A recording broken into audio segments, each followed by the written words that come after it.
오늘은 502주년 종교개혁 주일입니다. 이 마르틴 루터죠. 비텐베르크 교회 정문에다가 95개의 반박문을 붙인 날이 바로 10월 30일인데 그렇게 된 지가 1517년이니까 502년이 넘은 것입니다. 이 반박문은 로마 카톨릭에 대한 것이었는데요. 잘못된 가르침이 신앙을 망치고 있는 것을 더 이상 볼 수 없었기 때문입니다.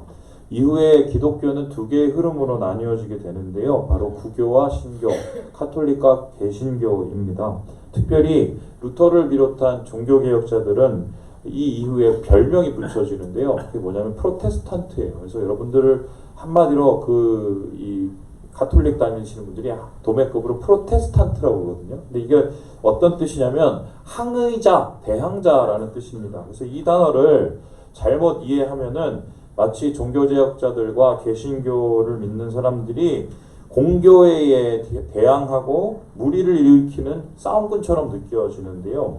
이 종교개혁의 진짜 본질은 싸움이 아닙니다. 그리고 대항이 아닙니다. 개혁이 아니라 정확하게 말하면 회복이에요. 회복. 무슨 소리냐? 새롭게 뜯어고치고 새롭게 까부시고 이게 개혁이 아니라 원래의 모습으로 돌아가는 것이 종교개혁의 정신이었습니다. 지금은 맞는 것 같지만 처음에는 아니었던 이 변질된 신앙의 모습, 이거 해결하자는 것입니다. 이를 위해서 익숙함도 버렸고요, 편안도 버렸고요, 안전을 포기했습니다. 그만큼 중요했기 때문인데, 목숨보다 더 중요했기 때문에 본질을 위해서 희생을 했습니다. 신앙이 잘못되면 영혼이 죽기 때문입니다.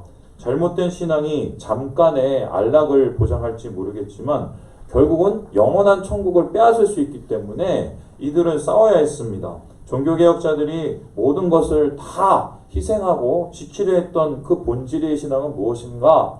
이 종교개혁 5대 사상에 이것이 정확하게 드러나 있는데요. 다음과 같습니다.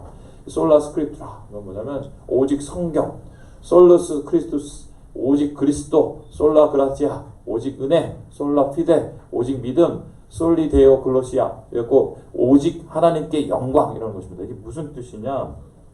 먼저 여기서 지켜봐야 될 게 5개의 오직이 있지요. 바로 타협할 수 없는 절대 진리라는 것인데요. 목에 칼이 들어와도 포기할 수 없다.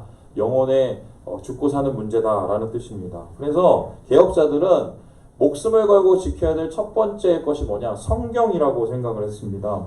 교회의 수장인 교황이 아무리 위대하다 할지라도 말씀의 권위에 앞설 수는 없다. 아무리 익숙하고 세련된 이 학적인 주장이 있다 하더라도 성경이 아니라고 하면은 아닌 것입니다. 성경은 신앙의 출발이자 결론이자 잣대이기 때문이지요. 종교개혁자들이 그래서 제일 먼저 개혁을 하면서 한 일이 뭐냐? 싸우는 것보다 성경 번역을 시작을 했어요. 왜냐하면 성경을 읽고 묵상을 하고 순종을 해야 신앙이 본질로 돌아간다고 생각했기 때문입니다. 또한 이렇게 성경 위에 섰던 종교개혁자들은 구원에 대한 이야기를 다루었는데요.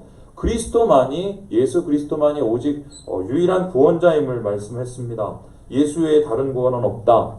아무리 이를 가리켜서 편협하고 독선적이라고 얘기해도 예수 천당 불신지역, 우리가 포기할 수 없는 절대 가치지요. 뉴에이지, 종교다원주의, 이것이 대세인 오늘날도 우리는 결국 예수만이 구원자라는 것을 포기할 수 없는 것입니다. 그리고 이 예수 그리스도를 어떻게 믿어야, 어떻게 신앙해야 구원을 받느냐라고 얘기했을 때 이 종교개혁자들은 은혜로 구원을 받고 믿음으로 구원받는다고 얘기를 했습니다. 믿음도 하나님이 주셔야 얻을 수 있는 은혜인 것이지요.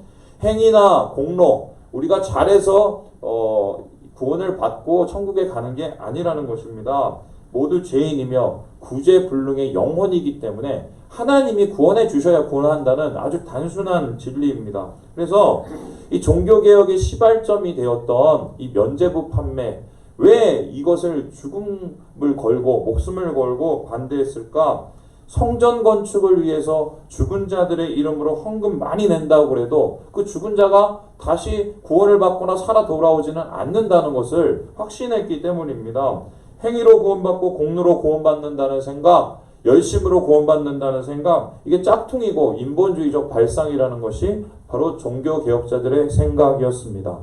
그리고 개혁자들은 최종적으로 성경과 그리스도와 은혜와 믿음에 더불어서 우리의 삶의 목표, 우리 모든 신앙인의 지향점이 무엇인가에 대한 것을 확실히 밝힙니다. 바로 그것은 하나님께 영광, 하나님의 영광이에요. 우리가 왜 구원을 받았습니까? 성경은 우리 구원을 받은 이유를 뭐라고 얘기를 하고 있습니까? 하나님의 영광을 드러내기 위해서라고 말합니다. 여러분, 연말 시상식에 대상 받고 하나님께 영광 돌린다고 해서 그렇게 수상소감 때문에 하나님이 영광 받는 것은 아닙니다. 월드컵 경기에서 한 골 넣고 무릎 꿇고 기도하는 것이 하나님께 영광을 돌리는 것만은 아닙니다. 진짜 하나님의 영광을 드러내는 삶이란 무엇이냐? 구원받지 못할 우리 이 자체가 이 하나님의 이미 영광이에요. 왜 그렇습니까? 은혜로 구원을 받고 죄뿐인 우리가 뭔가 하나님 안에서 달라지고 있는 게 이게 하나님의 영광입니다. 가장 영광의 대표적인 사람이 누구냐? 바로 저예요. 왜냐면 어떻게 제가 목사가 됐겠어요? 이 부족하고 모자란 사람이 어떻게 목사가 됐겠습니까? 제가 잘해서 똑똑해서 저보다 똑똑하고 잘하는 사람들이 여기 얼마나 많으세요. 그런데 하나님께서 저를 세우신 이유는 하나님의 영광을 드러내기 위해서 아무것도 아닌 사람을 들어 쓰시고 사용하셔서 하나님을 드러내시는 그 영광을 나타내기 위해서죠. 그래서 우리의 삶 자체가 이미 하나님의 영광이다. 하나님의 뜻이 우리를 통해서 나타나고 있기 때문입니다. 여러분을 통해서 그 한 사람 한 사람을 통해서 주님의 손길이 드러나고 있는 것, 그것이 바로 우리가 살아야 될 이유라는 것입니다. 초대교인들은 정말 이렇게 살았고요. 본질로 승부를 했습니다. 진짜 성경대로 믿으려고 했어요. 말씀 중심, 예수 중심, 은혜 중심, 믿음 중심, 그리고 주님의 영광을 위해서 살았습니다. 그리고 이들은 세상을 변화시켰고요. 정확히 말하면은 하나님께서 이들을 세상을 변화시키는 영광의 통로가 되게 하셨습니다. 이들이 추구하였던 본질적인 신앙, 하나님의 영광을 드러내는 신앙은 이후의 성도들에게도 계승이 되고 있는데요. 우리가 잘 알고 있는 한 성인의 기도문에 고스란히 이것이 드러나 있습니다. 여러분 아시는지 모르겠어요. 프란치스코의 평화의 기도인데 제가 한번 읽어보겠습니다. 주여 나를 당신 평화의 도구로 써주소서.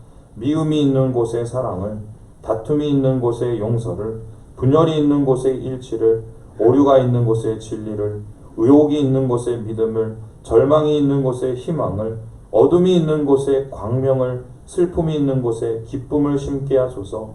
주여 위로를 구하기보다는 위로하고, 이해를 구하기보다는 이해하며, 사랑을 구하기보다는 사랑하게 해주소서.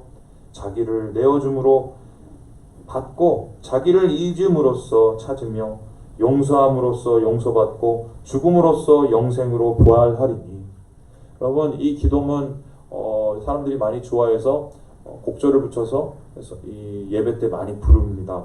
그런데 이 프란치스코 기도문에 전설이 많다는 거 여러분 아세요? 그 대표적인 전설이 한센병 환자의 일화입니다.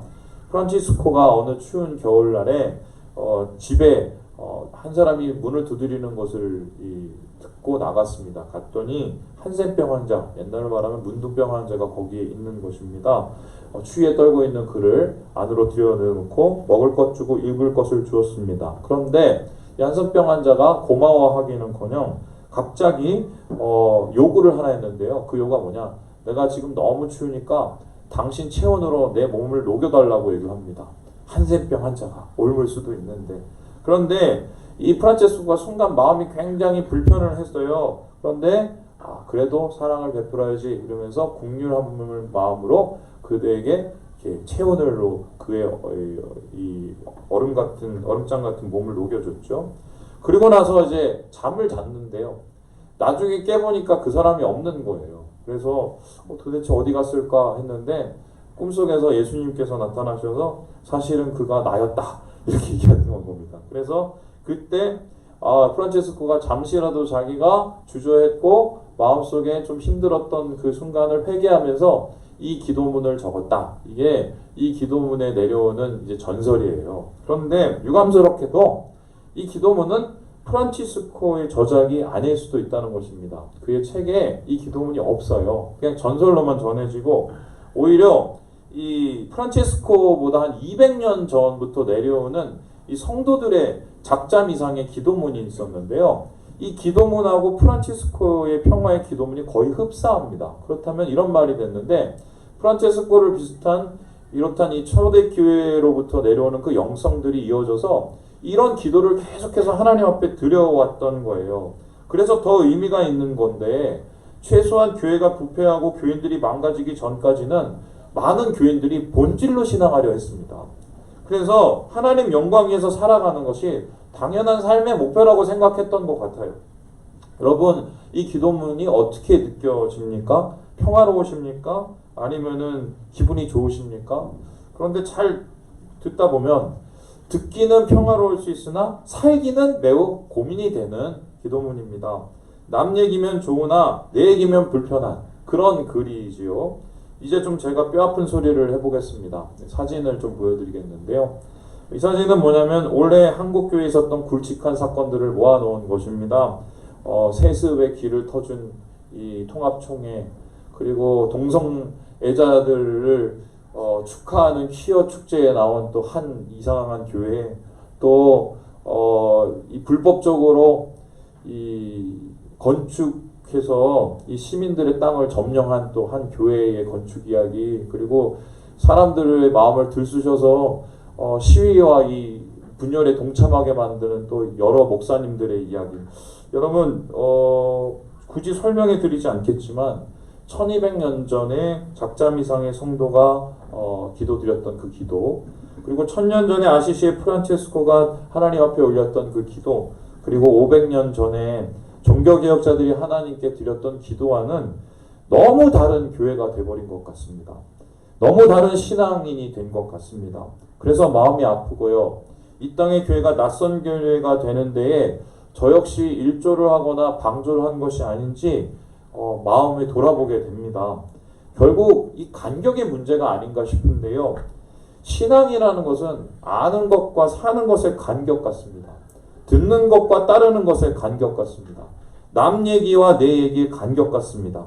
이것이 해결되지 않는 한 진짜 신앙은 없습니다. 오히려 우리는 낯선 교회, 낯선 신앙을 벗어나지 못할 가능성이 많다는 거죠. 신앙이란 결국 간격을 채우는 것입니다. 아는 것과 사는 것의 간격, 듣는 것과 따르는 것의 간격을 이겨내는 것이 신앙입니다. 남 얘기를 내 얘기로 만드는 끈기가 바로 신앙인 것입니다. 그러기 위해서 우리가 꼭 해결해야 될 게 있어요. 그게 뭐냐? 바로 고난에 대한 바른 이해예요. 이게 무슨 소리냐? 이때까지 한국교회는 고난을 어떻게 이해시켰냐면 예수 믿으면 고난을 피할 수 있을 뿐만 아니라 예수 믿으면 고난을 피하고 더 잘 된다고 가르쳤습니다. 그래서 사람들이 예수를 더 쉽게 받아들이고 믿었던 이유가 무엇이냐? 내가 아프지 않고 힘들지 않기 위해서, 그리고 내가 잘 되기 위해서 예수를 믿게 된 것입니다. 그런데요, 고난은 신앙생활에서 거의 필수적으로 따라다니는 거라는 거 아십니까? 왜냐하면 고난에 대한 생각을 잘못 이해하면은 간격을 채울 수가 없어요. 아는 것과 사는 것의 간격 말이죠. 그리고 고난에 대한 바른 이해를 하지 못하면 본질에 가까워질 수가 없습니다. 포장하거나 외면하면은 진짜 신앙이 될 수가 없다는 것입니다. 바로 본문에는 이 간격의 이야기, 이 고난에 대한 이야기가 나타나 있는데요. 예수님은 일부러 지금 제자들을 고난 속에 던져놓고 있습니다. 그리고 제자들은 그 간격의 깊이에 당황을 했고요. 잠시 믿음을 잃어버릴 정도로 두려움에 빠지게 됩니다. 그런데 그들은 이겨냈고 승리했고 성장했습니다.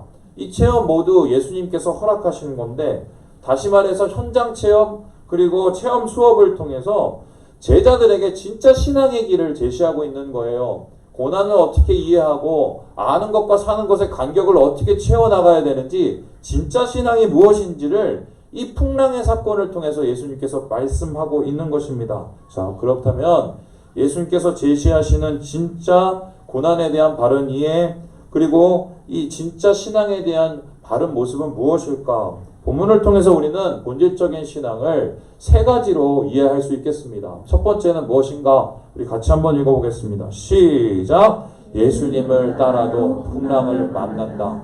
예수님을 따라도 풍랑을 만날 수 있다는 것입니다. 그래도 그냥 풍랑이 아니라 죽을 만한 풍랑입니다. 풍랑을 만난 제자 이야기는 모든 공간복음에 기록되어 있습니다. 그만큼 중요했고 충격적이었다는 것인데요. 내용은 모두 대동소이한데 초점이 조금씩 다릅니다. 특별히 본문 이 마태는 이 제자들이 풍랑 만난 이야기를 이렇게 설명을 하고 있습니다. 같이 한번 23절 24절 말씀을 읽어보겠습니다. 시작. 배에 오르심에 제자들이 따랐더니 바다에 큰 놀이 일어나 배가 물결에 덮이게 되었으되 예수께서는 주무시는지라. 이거를 요약하자면 이렇습니다. 제자들이 예수를 따랐다. 그런데 풍랑을 만났다. 정확하게 말하면 그래서 풍랑을 만났다는 것입니다. 다시 말해서 예수 제대로 믿고 예수를 제대로 따르면 풍랑을 만나요? 안 만나요? 만나요. 만나요. 이 고난 없는 신앙은 없어요. 고난을 피할 수 있는 신앙은 이 세상에 존재하지가 않습니다. 그것도 감당할 수 없을 정도의 풍랑을 만났어요. 제자들이 풍랑을 만난 것은 죄를 져서 그런 것도 아니고 실수를 해서도 그런 게 아닙니다. 그냥 예수를 따라서 풍랑을 만났습니다. 우리 역시 마찬가지인데요. 예수 믿고 예수를 따른다고 해서 꽃길이 열리냐? 아니에요. 아니에요. 고난이 있는 것이 당연합니다. 억울하게 느껴지시고 또 불편하게 느껴지십니까? 그런데 지금 본문에 있는 제자들은 아마 더 그랬을 것입니다. 왜냐하면 그들에게 풍랑이 불편했던 이유가 있는데요.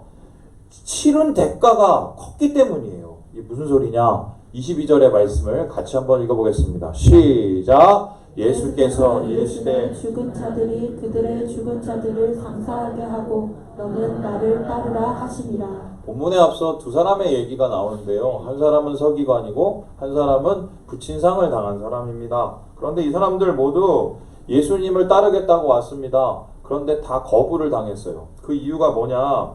희생 없이 제자가 되려 했기 때문이고요. 결단 없이 예수를 따르려 했기 때문입니다. 그렇다면은 오늘 이 본문에 나온 예수님을 따라서 배에 올라탄 모든 제자들은 희생을 감수하고 결단하고 헌신한 자들이에요. 이 선택 하나만으로 그들은 칭찬받아야 합니다. 하지만 보상은커녕 칭찬은커녕 오히려 꾸중받고 풍랑을 만나는 이 현실, 여러분 이게 신앙의 실제예요. 신앙하면 예수 믿으면 고난은 당연해요. 당연해요. 그렇다면 이제 질문을 하죠. 아니 좋은 것을 주셔도 믿기 힘든 판에 왜 이렇게 풍랑 만나게 하시고 힘들게 하실까? 왜 신앙의 고난을 허락하실까? 바로 그것이 두 번째 본문에 나타난 가르침인데요. 우리 같이 한번 읽어보겠습니다. 시작! 풍랑을 만나야 신앙이 증명된다. 풍랑을 만나야 진짜 신앙인지 아닌지가 증명되기 때문입니다. 저는 이 풍랑이 시험이라고 생각을 합니다. 다시 말해서 테스트인 것인데요. 주님께서는 제자들의 중심을 다시 한번 묻고 계신 거죠. 야, 니네들이 따른 건 사실인데 좀 얄밉게 표현한다면 이래도 따를 거냐? 이래도 믿을 거냐? 이러면서 예수님께서 그들에게 질문하시는 것입니다. 우리 함께 26절의 말씀을 읽어보겠습니다. 시작! 예수께서 이르시되 어찌하여 무서워하느냐? 믿음이 작은 자들아 하시고 곧 일어나사 바람과 바다를 꾸짖으시니 아주 잔잔하게 되거늘. 예수님께서 그들을 질책하셨어요. 믿음이 작은 자들아. 다른 복음에서는 아예 어찌 믿음이 없냐라고 말씀을 하십니다. 이상하지 않습니까? 예수를 믿어서 예수를 따랐는데, 헌신하고 결단하고 과감하게 예수를 따랐는데, 그래서 풍랑까지 만났는데 예수님께서는 제자들에게 믿음이 없다고 말하거나 믿음이 작다고 말씀하십니다. 그렇다면 이런 얘기가 되는데요. 우리가 생각하는 믿음하고 예수님께서 생각하시는 믿음이 다를 수 있어요. 여러분 심각하게 받아들이세요. 내가 예수 믿고 있다고 생각하는 거하고 예수님이 예수 자체를 믿고 있다는 생각이 다를 수 있다는 거예요. 그 이유가 무엇인가? 사람은 자신에게 매우 관대하고 매우 자기중심적인 생각에 빠져있기 때문입니다. 그래서요, 타인에게는 굉장히 쫀쫀하게 굴면서 자신에게는 굉장히 느슨하게 굽니다. 근데 신앙은요, 자신에게 맞추는 것이 아니라 주님의 말씀에 맞추는 겁니다. 자신에게 관대하는 게 아니라 타인에게 오히려 관대해지는 게 신앙입니다. 그래서 신앙이 제대로 들어가려면, 제대로 믿으려면 껍질이 깨져야 돼요. 자아의 껍질이 깨지지 않고는 진짜 믿을 수가 없어요. 그럼 깨지는 게 뭐냐? 자신을 방어하고 견우하고 자신을 지켜왔던 자기 방어의 껍질, 그 자아의 껍질이 깨지고 부족한 모습이 그대로 드러나지 않으면 제대로 믿을 수가 없어요. 여러분, 예수 믿을 때 제일 먼저 나타나는 게 뭡니까? 예수 만날 때 여러분 그건 경험하셨어요? 다 회개하고 웁니다. 여러분 한번 진짜 울어보셨어요? 울 때 사람들 옆에 사람 생각하고 울었나요? 저 예수님 처음 만났을 때 울었는데요. 코가 질질 내려짜고 눈에서 나올 거 다 나오고 내 모습이 너무 더러운데 사람들이 바라보는 내 모습보다 내 중심에 있는 모습이 너무 더럽다는 걸 제가 그때 경험을 해서요. 자아가 깨지는 거거든요. 내가 아무것도 할 수 없다는 것을 경험하게 되는 거거든요. 그래서요, 이 믿음은 항상 도전을 받아요. 왜 믿음의 시험을 불이라고 얘기합니까? 불을 통과해야 불순물이 제거되기 때문이에요. 진짜 신앙만 남기 때문입니다. 오늘 우리가 앞서 불렀던 585장의 찬양도 바로 이야기를 하고 있는 건데요. 친척과 재물과 명예와 생명을 다 빼앗긴데도 진리는 살아서 그 나라 영원하리라. 루터는 분명히 봤어요. 뭐가 중요한지. 진짜 신앙을 위해서 뭘 포기해야 될지를 봤습니다. 자기가 누리고 있는 것들 잃었으며 믿었던 사람들도 떠났습니다. 심지어 목숨의 위협도 받았습니다. 하지만 거센 핍박과 박해 속에서 오히려 그의 믿음은 확고해졌습니다. 무엇을 붙잡고 무엇을 놓치지 말아야 할지를 제대로 알게 된 것입니다. 자기 체면, 당장의 편안, 안위, 계산 이런 거 진짜 신앙 위에서 태워져야 될 거고 버려야 될 것입니다. 반면 하나님의 진리, 말씀, 하나님의 나라와 그 영광 이것은 목숨을 걸고 지켜야 될 것이라는 것을 그는 보았습니다. 이를 위해서 모든 것 빼앗겨도 친척과 재물과 명예와 생명을 다 빼앗겨도 진리는 살아난다. 죽지 않는다. 생명은 이루어진다고 그는 확신하는 것입니다. 여러분, 지금 여러분 죽을 것 같은 풍랑 가운데 있습니까? 그렇다면 낙심하고 절망할 것이 아니라 오히려 감사하고 찬양을 해야 될지 모릅니다. 왜인가요? 곧 깨지면 다 드러나고 그러면 결국 붙잡게 될 것입니다. 진짜를, 정말 진짜 믿음을, 구원받는 믿음을 진짜 붙잡게 될 것, 예수 구원이 이 풍랑을 통해서 드러나게 될 것이라는 것입니다. 마지막으로 본문을 통해서 말하고 있는 진짜 신앙의 모습은 무엇인가? 우리 같이 한번 읽어보겠습니다. 시작! 죽을 만한 풍랑은 있어도 죽음은 없다. 죽을 만한 풍랑은 있어도 죽음은 없다는 것입니다. 풍랑 속에서 죽는 것은 자아지 영혼이 아니에요. 세상이지 천국이 아니에요. 오히려 믿음이 살아나고 영혼은 찬란해집니다. 함께 27절의 말씀을 읽어보겠습니다. 시작! 그 사람들이 놀랍게 여겨 이르되 이가 어떠한 사람이기에 바람과 바다도 순종하는가 하더라. 제자들이 풍랑에 더욱 공포를 느꼈던 것은 너무 잘 알았기 때문이에요. 갈릴리 바다를 너무 잘 알았기 때문에 어쩌면 예수님보다 더 잘 알고 있었습니다. 평생 거기서 먹고 자고 살았기 때문입니다. 특별히 그들이 만난 풍랑은 그냥 풍랑이 아니라요. 큰 놀로 번역되어 이게 세이스모스라고 해서 지진이에요. 지진. 이때까지 경험했던 지진의 속에서 쓰나미가 밀려면 죽는다는 것을 그들이 너무 잘 알았기 때문에 잘 알아서 더 두려웠던 것입니다. 그래서 성경 말씀보다 하나님의 약속보다 예수님의 임재보다 시험이 훨씬 크고 세 보였습니다. 제자들이 바람과 바다를 잠잠케 하시는 예수님을 보면서 크게 놀란 이유가 뭡니까? 그들이 아는 것과 너무 달랐기 때문입니다. 그래서 자기가 아는 것과 믿는 것이 이렇게 차이가 있는지 그 간격을 경험했기 때문이에요. 그렇습니다.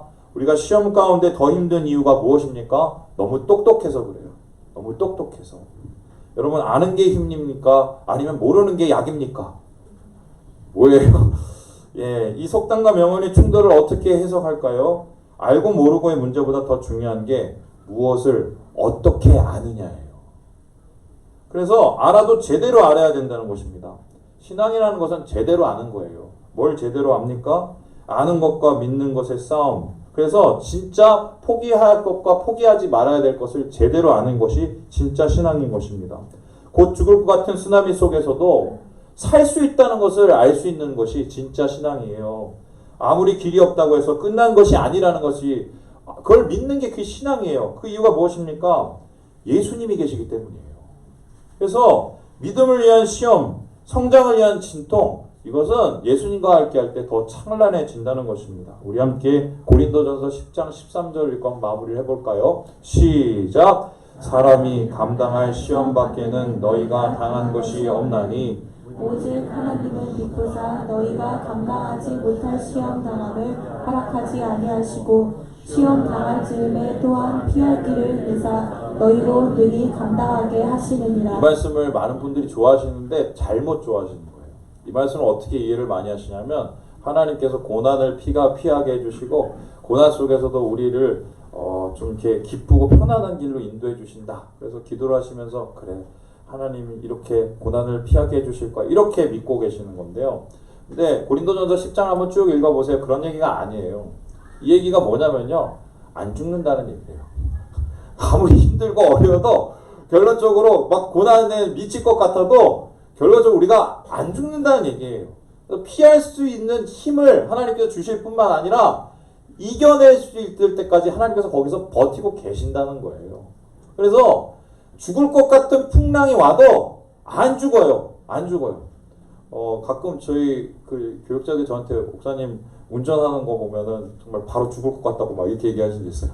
제가 막 엄청 빨리 할 때가 많거든요. 급할 때. 그런데 제가 장난처럼 얘기하는 게 있습니다. 아, 죽음은 다 이유가 있다. 나는 할 일이 아직 남아서 안 죽는다.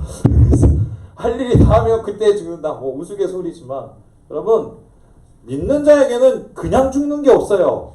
죽어도 영광을 위해서 죽습니다. 아직 하나님께서 우리의 목숨을 붙여놓으신 이유는 할 일이 남아있고 주의 영광을 위해서 드러낼 일이 나타나 있기 때문에 우리가 남아있는 거거든요. 그래서요, 죽을 만한 풍랑은 있어도 죽음은 없어요. 하나님께서 이 죽을 것 같은 풍랑 속에서도 이길 힘을 주시고 우리의 영혼을 보존하시기 때문입니다. 그래서요, 신앙이라는 것은 결과적으로 뭐냐? 그 풍랑 속에서도 하나님이 함께 계신다는 걸 믿는 거예요. 그래서 이 죽을 만한 풍랑 속에서도 힘들고 어렵지만 한 걸음 한 걸음씩 주님과 함께 간다는 것, 이게 바로 진짜 신앙이라는 것이죠. 말씀을 마칩니다. 믿음은 풍랑을 만납니다. 풍랑을 통해서 믿음이 확증이 됩니다. 그리고 진짜 믿음은 풍랑을 이깁니다. 주님은 우리가 이 믿음을 갖기를 소망하십니다. 고난에 대한 바른 이해를 통해서 바르게 신앙생활 하시기를 원하세요. 오늘 종교개혁술입니다. 우리의 믿음을 다시 한번 점검해 보아야 될 시간, 이 말씀으로 여러분께 말씀을 마치며 도전합니다. 어찌하여 무서워하느냐? 믿음이 작은 자들아. 주님 안에서 믿음으로 세상을 이기는 3일 가족 되시기를 주님의 이름으로 축원합니다. 기도하겠습니다.